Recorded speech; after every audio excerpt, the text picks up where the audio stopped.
1. 헌법의 개념에 관한 설명으로 가장 적절하지 않은 것은 1. 관습헌법도 성문헌법과 마찬가지로 주권자인 국민의 헌법적 결단의 의사표현이고 성문헌법과 동등한 효력을 가지며 관습헌법의 요건들은 그 성립의 요건일 뿐 효력 유지의 요건은 아니다. 자, 이 지문이 틀렸습니다. 관습헌법의 요건들은 성립의 요건이면서 동시에 효력 유지의 요건입니다. 자주 나오는 지문입니다. 알아두시고 2번 지문 관습헌법이 성립하기 위해서는 관습이 성립하는 사항이 단지 법률로 정할 사항이 아니라 반드시 헌법에 의하여 규율되어 법률에 대해서 효력상 우위를 가져야 할 만큼 헌법적으로 중요한 기본적 헌법사항이 되어야 한다. 3. 일반적 헌법사항 중 과연 어디까지가 기본적이고 핵심적 헌법사항에 해당하는지 여부는 일반 추상적인 기준을 설정하여 재단할 수는 없고 개별적 문제사항에서 헌법적 원칙성과 중요성, 헌법 원리를 통하여 평가하는 구체적 판단에 의해서 확정해야 한다.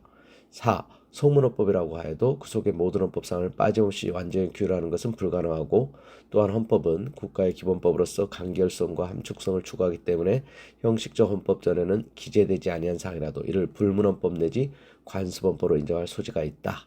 자, 옳은 지문들이고요. 2번 문제 헌법 개정에 관한 설명 중 가장 적절하지 않은 것은 자, 1번 지문 헌법 개정은 국회 제적 과반수 또는 대통령의 발의로 제한되며 제한된 헌법 개정안은 대통령이 20일 이상 기간 공고하여야 한다. 맞죠?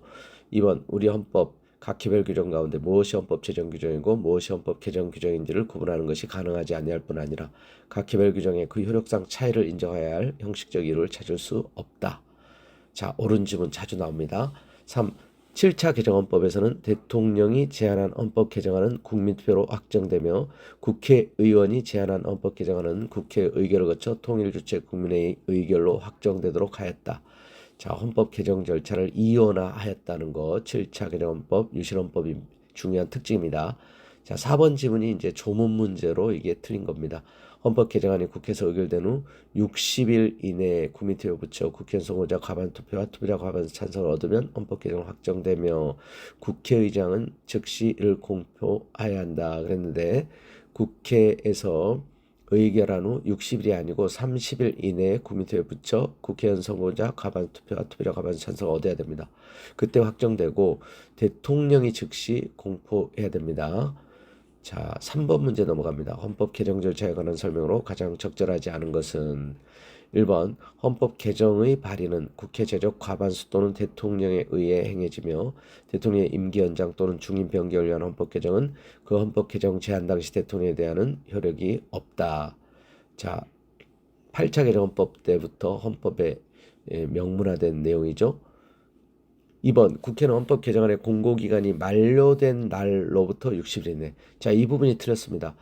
공고된 날로부터 60일입니다. 공고된 날로부터. 공고기간 만료된 날로부터가 아니고 60일을 90일로 이제 바꾸어서 출제하기도 합니다.